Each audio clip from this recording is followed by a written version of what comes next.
Hello, അസ്സലാമു അലൈക്കും. ഞാനിന്നൊരു beef chilli recipe ആയിട്ടാണ് വന്നിട്ടുള്ളത്. അതെങ്ങനെ ഉണ്ടാക്കണമെന്ന് നോക്കാം.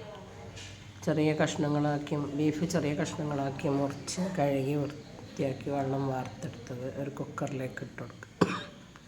അതിലേക്ക് 1 ടീസ്പൂൺ മഞ്ഞൾപ്പൊടി ഇട്ട് കൊടുക്കുക. ആവശ്യത്തിന് ഉപ്പ് ഇട്ട് കൊടുക്കുക. 1 ടീസ്പൂൺ ഇഞ്ചി വെളുത്തുള്ളി പേസ്റ്റ് ഇട്ട് കൊടുക്കുക.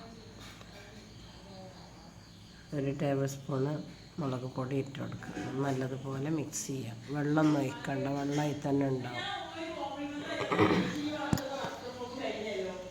ഇനി കുക്കർ അടിച്ച് 3 വിസിൽ വരുത്തുക.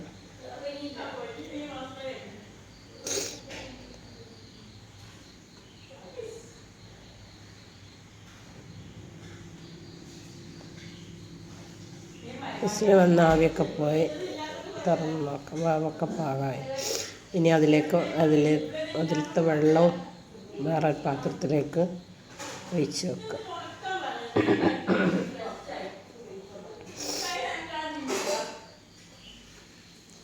ഇത്ര എന്താ മതി, മറ്റേത് പൊരിച്ചെടുക്കുമ്പോൾ പൊടിഞ്ഞു പോകും. ഇനി ഒരു പാത്രം എടുത്തിട്ട് അതിലേക്ക് 2 കോഴിമുട്ട പൊട്ടിച്ച് വെക്കുക.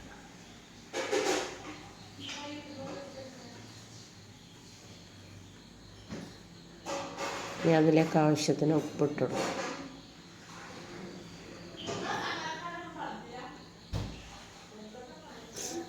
ഇനി 2 ടീസ്പൂൺ മുളക് പൊടി ഇട്ട് കൊടുക്കുക. 1/4 ടീസ്പൂണ് ഗരം മസാല ഇട്ട് കൊടുക്കുക. 1/2 ടീസ്പൂൺ വലിയ ജീരകത്തിൻ്റെ പൊടി ഇട്ട് കൊടുക്കുക.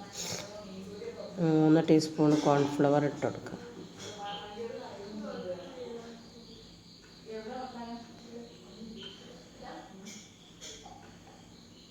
2 ടേബിൾ സ്പൂണ് മൈദപ്പൊടി ഇട്ട് കൊടുക്കുക. ആവശ്യത്തിന് ഫുഡ് കളർ ലേശം ഇട്ട് കൊടുക്കുക. ഇതൊക്കെ ഒരു ഭംഗിക്ക് വേണ്ടിയിട്ടാണ്.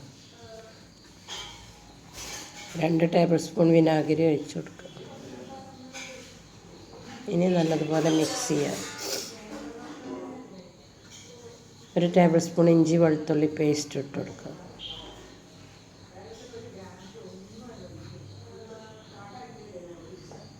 ഇനി ബീഫ് വേവിച്ചത് അതിലേക്കിട്ട് മിക്സ് ചെയ്യാം.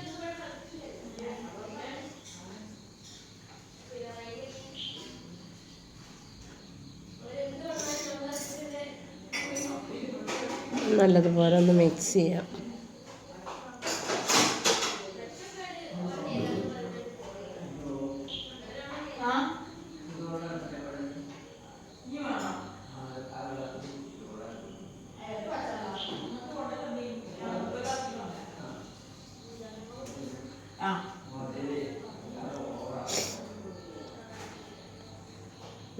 ബീഫ് ചൂടായ എണ്ണയിലേക്കിട്ട് കുറച്ച് കഴിഞ്ഞതിന് ശേഷം ഇളക്കി കൊടുക്കുക.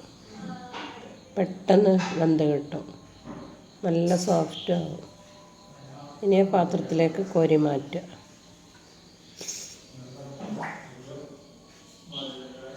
എല്ലാ ബീഫും ഇതേപോലെ പൊരിച്ചെടുക്കുക. സർവിങ് ഡിഷിലേക്ക് മാറ്റുക.